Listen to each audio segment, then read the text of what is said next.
From Politico, Mitt Romney is back sort of. Former Sen. Mitt Romney has made his first foray back into national politics since leaving the Senate, hosting a fundraiser on Wednesday for his former colleague Sen. Susan Collins. It was the first time the former U.S. Senator directly re-engaged with Washington politics since leaving office at the beginning of 2025. And it shows how seriously the 2012 Republican presidential nominee and sharp critic of President Donald Trump, who has prized privacy in his retirement, wishes to preserve a group of GOP senators in his mold in Washington. The Salt Lake City fundraiser with Collins was co-hosted by Romney, his son Josh, former Romney Chief of Staff Matt Waldrop, and Zions Bank President Scott Anderson, according to an invitation obtained by Politico. Two individuals present at the fundraiser described it as a brief, cordial reception. During remarks at the fundraiser, Romney, the former Massachusetts governor, said he knew how hard it is to be a New England Republican, and he praised Collins as a dying breed.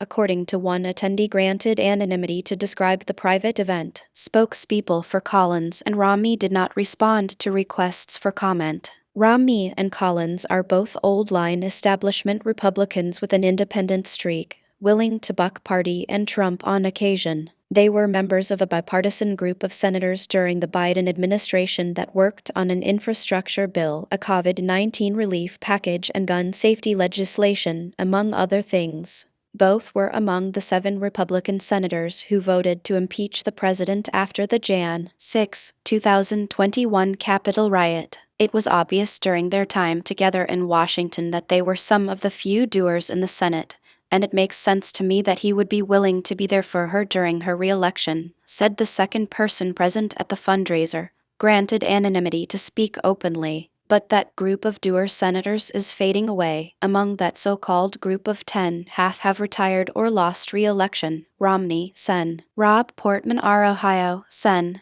John Tester D. Montana, Sen. Kirsten Sinema D. Arizona and Sen. Joe Manchin IWV. The only Republicans remaining are Collins, Sen. Lisa Murkowski R. Alaska and Sen. Bill Cassidy R. La. The latter of whom is now fighting for his political survival against a Trump-backed primary opponent. Collins faces a tough general election against presumptive Democratic nominee Graham Platner, who has an inside track to the party nomination after former Maine Gov. Janet Mills dropped out last month. The campaign is shaping up to be one of the most expensive of the cycle, and Collins retains a cash-on-hand advantage over Platner, according to the most recent filings. Collins, during brief remarks at the Salt Lake City fundraiser, exuded optimism, but noted she will need help. She pledged to outwork Platner, but said she will need the funds to beat him, according to the first attendee.